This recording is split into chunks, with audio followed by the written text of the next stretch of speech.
Alright, this isn't my usual engineering content, but this video had to be made. If you have a PowerXL air fryer, it has a horribly loud, incredibly loud beeping and a noise that happens when you start it, when you turn it off, when it midway through the cycle, when it finishes, everything. It keeps beeping and it's intrusive to say the least. So something has to be done about it. There are many videos out there about how to disable the older version, but the newer version is actually harder. I'm going to show you how I did it, and it's not pretty, but here we go. All right, to disable the beep, you must take this top lid off. I lost mine. All right, sorry about the noise. Take this off. 2 butter knives underneath here, and try to get them underneath and on top of this plastic, and then I'll give you a little bit of leverage to pop it off. You will break some of the tabs. Who cares? It doesn't matter. All right. There's 4 little screws, 1, 2, 3, 4, that you need to undo. They're not very tight, but they allow the lid to be popped off after you get this top cover off.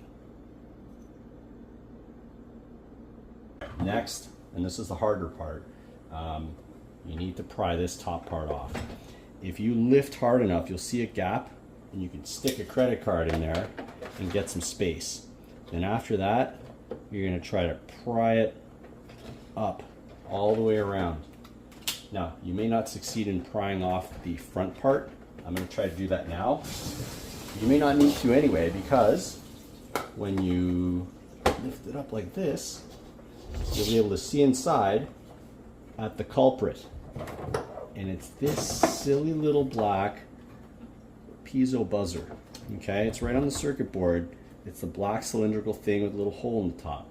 There's 2 ways you can disable it or quiet it. One is permanent, one is not.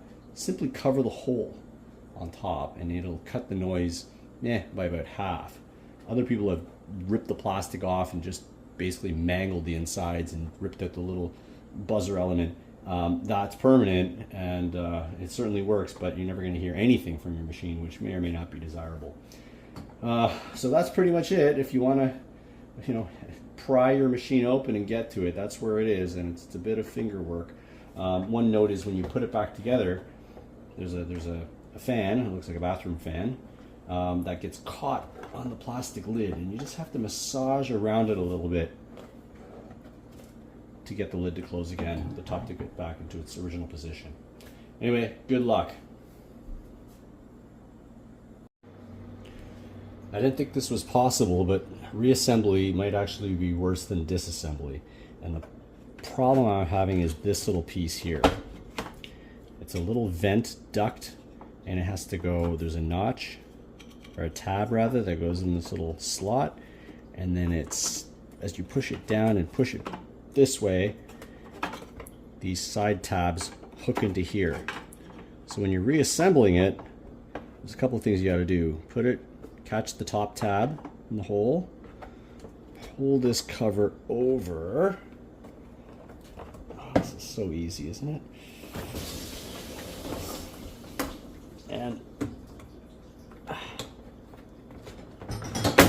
we go. So that's over. Now what I'm going to do is, as I'm pushing down, I'm pushing forward, and that's going to snap this baby in place and allow the lid to come down and seal properly. There you go. See, easy as pie.